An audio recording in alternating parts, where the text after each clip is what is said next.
just say that swagger dissipated relatively quickly when I said we were able to hold Joan Heckman's district at a 34% Hillary Clinton. So for those who are members, I thank you.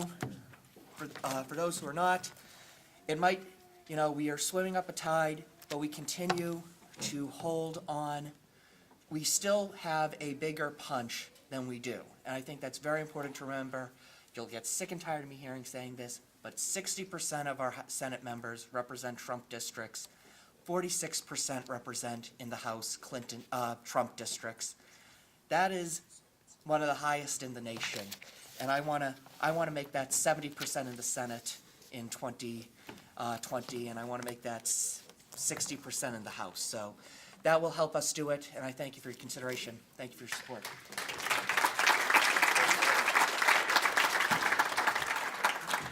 Thank you, Scott.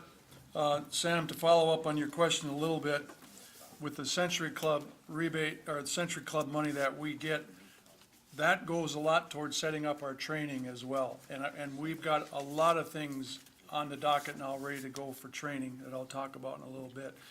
It also, as Scott said, is going to be funding our coordinated campaign, because we're not going to be able to piggyback off Heidi this time.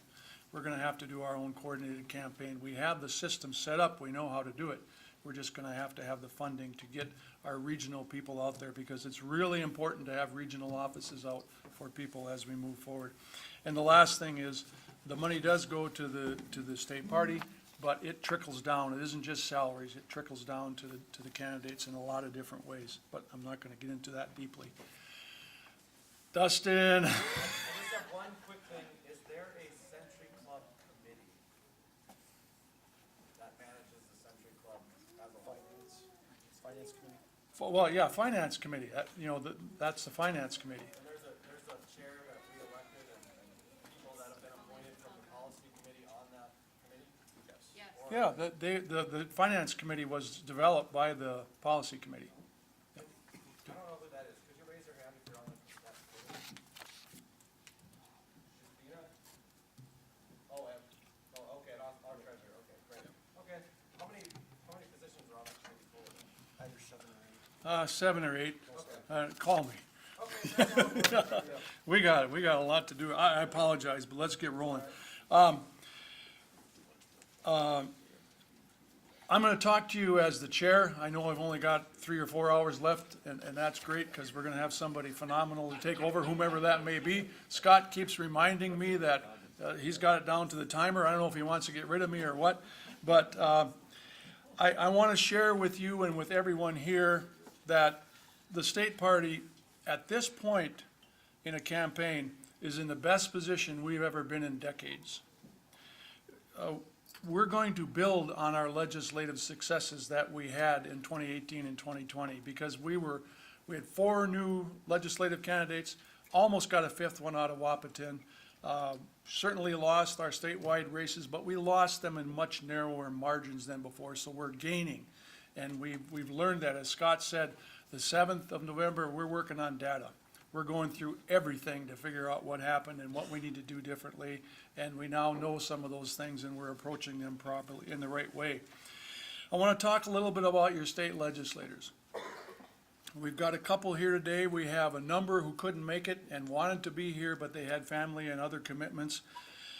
Your legislators have done an amazing job this season. I've been there a lot. Scott and I have been there a lot. We work with Senator Heckman and Representative Boucher every week on what's happening, what we can do to help them. Our comms people work together all the time.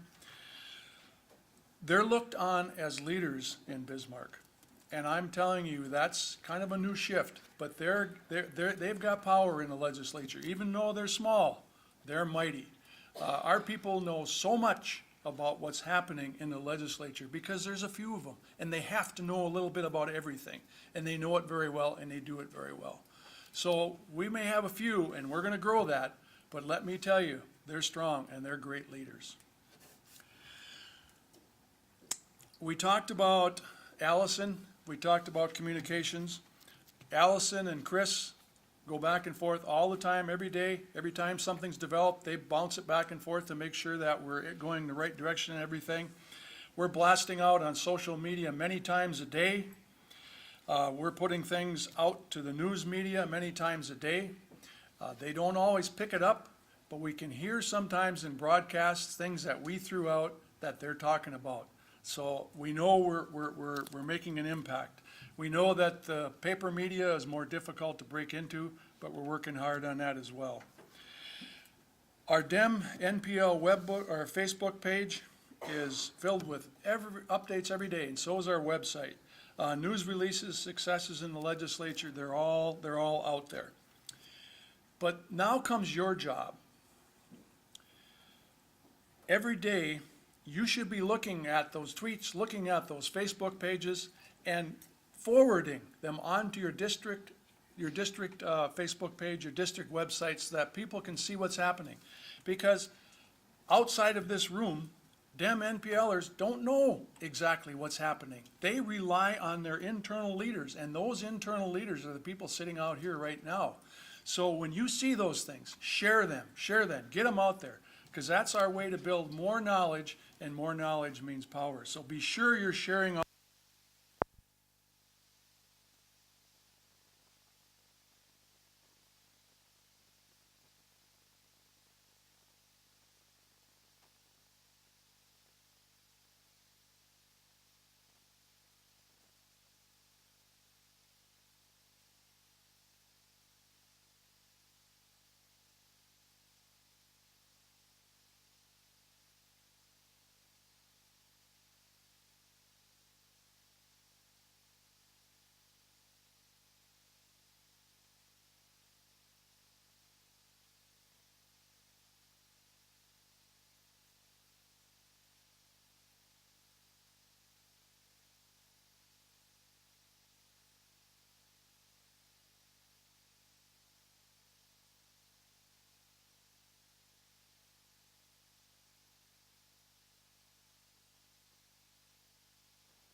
Oh, sorry. Point of clarification, there's no discussion, suspension of the rules motion.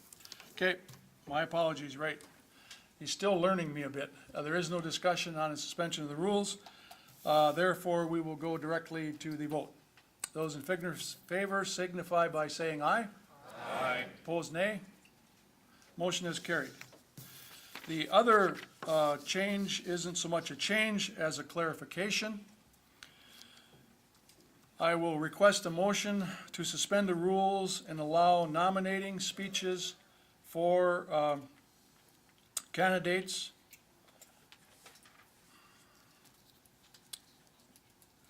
for vice chair, nominating speeches for all candidates to be limited to 2 minutes. Any candidate may have 2 people nominate them if they choose. So for nominating, it's a 2-minute talk. It can be 2 people if they so choose. In addition, the candidate speeches for chair and vice chair nominees will be limited to 4 minutes. In addition, the candidate speeches for secretary and treasury nominees will be limited to 3 minutes. This will impact the election of officers, sections C through F. Again, Chris McEwen will be the official timekeeper. Do I have a motion? So moved. Second. There being no discussion, those in favor of said motion, please signify by saying aye. Aye. Opposed, nay. Motion is carried. What's next? We have the legislation plan. Okay. Forgot to grab my agenda. Therefore, we're moving down to new business. New business is delegate selection plan. This is something quite new. Scott is going to go through it in his detail. This is a ways off, but there's a lot of